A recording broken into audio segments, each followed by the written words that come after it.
I stood there on the weathered porch of Hargrave's Mercantile, my arms wrapped tight around my middle like they could hold back the storm brewing overhead. The sky was a bruised purple, thunderheads stacking up like angry gods ready to unleash hell on Willow Creek. It was the kind of day where the air hung heavy, thick with the scent of ozone and dried sage, and every breath felt like sucking in regret. I'd come into town for flour and salt essentials that were running thinner than my patience, but now, with the first fat drops of rain splattering the dust at my feet, I wondered if I should have stayed holed up in my shack on the edge of nowhere. That's when the shot rang out. Sharp as a crack of lightning, it split the silence, echoing off the false fronts of the buildings lining the main street. My heart slammed into my ribs so hard I thought it had bruised them from the inside. I froze, my hand instinctively dropping to the derringer hidden in the folds of my skirt. Who the hell was shooting in broad daylight?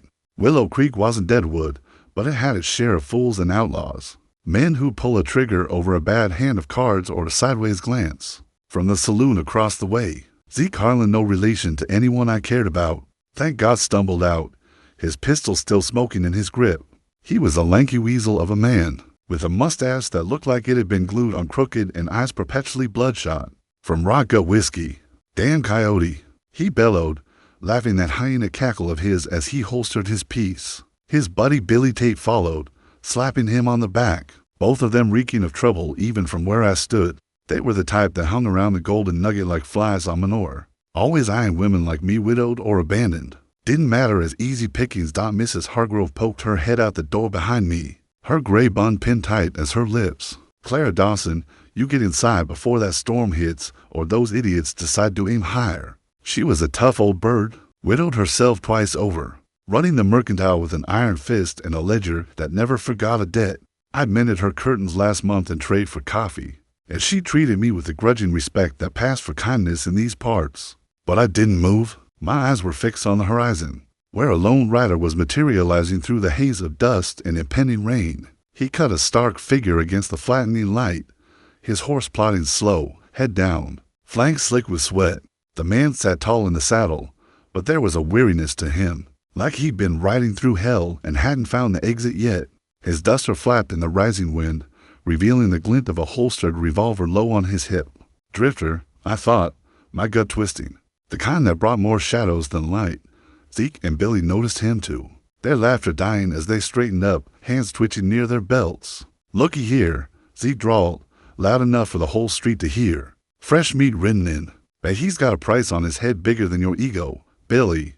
I ignored them, my pulse still racing from the gunshot. It wasn't just the noise. It was the reminder of how fragile everything was out here. I've been scraping by alone for 10 months now, ever since Elias up and vanished after losing our homestead in a drunken poker game down in Tucson. He'd left me with nothing but bruises that faded slower than the shame, and a cabin that creaked in the wind like it was mourning its own decay. I washed linens for the ranch hands at the double bar, mended fences when I could, traded eggs from my scrawny hens for whatever scraps the town could spare. But every day was a fight not just against the land, but against the looks, the whispers. Poor Clara, left high and dry. Wonder how long till she takes up with another no account. The rider drew closer, dismounting with a grunt at the trough in front of the Mercantile. Up close, he was rougher than I'd figured. Beard shadowed his jaw, unkempt but not wild.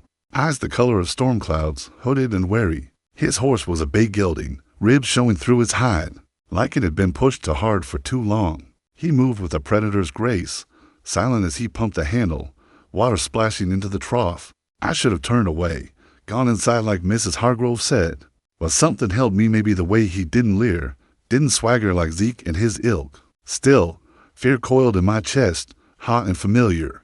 Men like him drifted through Willow Creek every few months, chasing gold rumors or running from badges. They took what they wanted, left wreckage behind. I learned that the hard way with Elias, whose sweet words had turned to fists when the bottle called louder than love. "Stranger." I called out, my voice sharper than I intended, cutting through the wind. "You fixin' to water your horse or stir up more trouble? Town's got enough of that without your kind blowing in."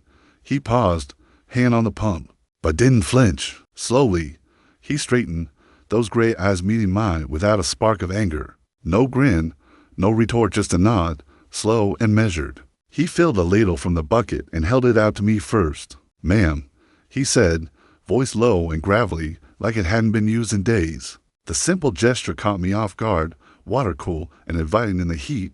I hesitated, then took it, drinking quick while studying him. Up close, he smelled of leather and trail dust, with a hint of something earthier, like pine from higher country. His hands were calloused, scarred from ropes or fights, but steady. No wedding band, no frills, just a man worn down by the miles. A gust whipped up then, thunder rumbling closer, and I shivered despite myself. Without a word, he shrugged off his duster and draped it over my shoulders. The fabric was heavy, warm from his body, carrying that same scent. It was an act so plain, so unasked for, that it pierced through my walls like a stray bullet. Elias had never done anything without expecting payment in flesh or favor. But this stranger, he just turned back to his horse, as if the gesture meant nothing. Mrs. Hargrove clucked her tongue from the doorway. "Clara, don't you go getting ideas. Men like that are like rattlesnake spready patterns, but deadly bite." Zeke sauntered closer, Billy trailing, their boots crunching gravel. "Hey, Drifter, you deaf or just dumb? We don't take kindly to outsiders sniffing around our womenfolk." The stranger didn't even glance their way, focusing on loosening his horse's girth. But I saw the tension in his shoulders, the way his hand hovered near his hip. My derringer felt heavy in my boot, a cold comfort. "Leave it, Zeke," I snapped, pulling the duster tighter. "Ain't nobody's business but mine." Zeke laughed, but there was an edge to it, mean and probing. "Oh, it's town's business when a widow starts entertaining strangers. Elias ain't been gone that long. Clara, you forgetting your place already?" The words stung, reopening wounds I bandaged with pride. Elias's disappearance had left me marked, abandoned, vulnerable. The town pitied me in whispers, but men like Zeke saw opportunity. I'd fended off advances with sharp words and sharper steel, but each time chipped away at my soul. Inside, a storm raged, fear of being alone forever, longing for a touch that didn't bruise, anger at a world that judged a woman for surviving. Thunder cracked overhead, rain starting in earnest now, turning the street to mud. The stranger finally spoke, voice calm as a still pond. "No trouble here, just passing through." But he wasn't. I could see it in his eyes, the haunted look of a man with nowhere left to run. Ghosts chased him, same as they did me. Low stakes, but in that moment, with rain soaking us, neither of us budged. The busted gate at my place flashed in my mind, swinging loose since the last windstorm. A nagging reminder of all that was falling apart. His hands looked capable, steady. Weighing the risk, I nodded toward the trail leading out of town. "Storm's coming hard. If you're hunting shelter, follow me. But don't make me regret it." He met my gaze, something flickering their surprise. "Gratitude?" He mounted up without a word, horse splashing through the growing puddles. Zeke hollered after us, "You're playing with fire, Clara. That drifter'll burn you worse than Elias ever did." I ignored him, leading the way on foot, my skirts heavy with rain. Mrs. Hargrove shook her head from the porch, but there was a spark of worry in her eyes, the kind only another woman who loved the lost could show. The trek back was tense. Wind howling like banshees, my glances back sharp to ensure he wasn't some threat in disguise. He rode silent, eyes scanning the scrub brush for tales, both of us scarred by pursuits we wouldn't voice yet. My heart pounded with a mix of dread and something perilously close to hope. What if he was different? What if this was the start of mending, not more breaking? As we crested the rise, my homestead came into view, a squat cabin of weathered logs, roof sagging under years of neglect, yard choked with tumbleweeds and broken dreams. I braced for judgment, but he just dismounted, knelt at the gate without asking, and pulled a hammer from his saddlebag. Rain poured down as he set to work, movements precise, like a man who'd fixed his own shattered life one nail at a time. Watching him, water streaming down my face, I felt my guard crack just a fraction. Here was someone building, not tearing down. A strange warmth stirred in my chest, battling the cold distrust Elias had left behind. But as lightning forked the sky, I wondered, was this salvation or just another storm in disguise?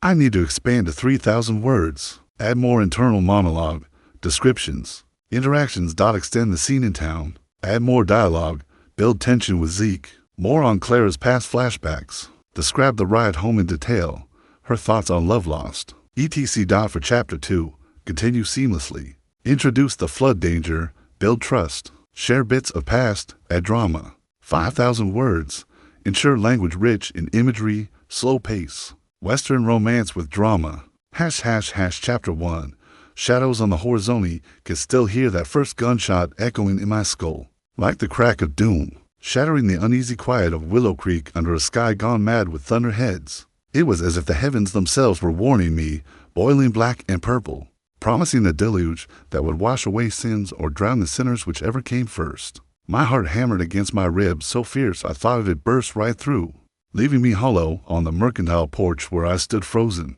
arms clutched tight across my chest, like they could shield me from whatever hell was about to break loose. The town lay sprawled out before me, a ragged collection of false-fronted buildings hunkered down against the wind, dust devils spinning lazy but vicious pots down the main drag. They rattled the signs, the livery's creaking board, the Golden Nugget Saloon's faded gilt lettering and kicked-up grit.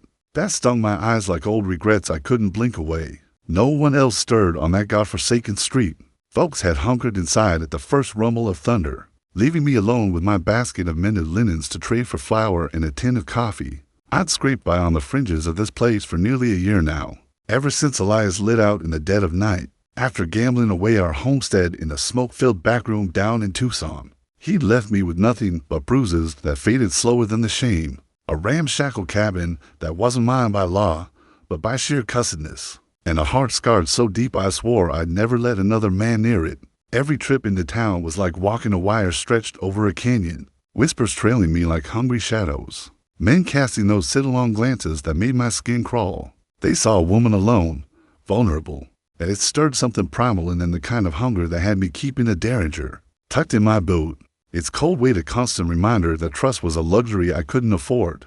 Elias had taught me that, with his silver tongue turning to fists when the whiskey flowed, his promises are forever crumbling like dry adobe under the weight of his debts. I loved him once, fierce and foolish, dreaming of a life where his touch meant safety, not pain. But love in the West was a fragile thing, easily trampled by the harsh land and harsher men. Now, at 28, I felt ancient. My dreams reduced to survival, mending clothes for the ranch hands at the double bar, washing for the widows like Mrs. Hargrove, trading eggs from my scraggly hands for scraps that kept body and soul together. The shout had come from the saloon, of course. Zeke Harlan, no kin to anyone worth mentioning, stumbled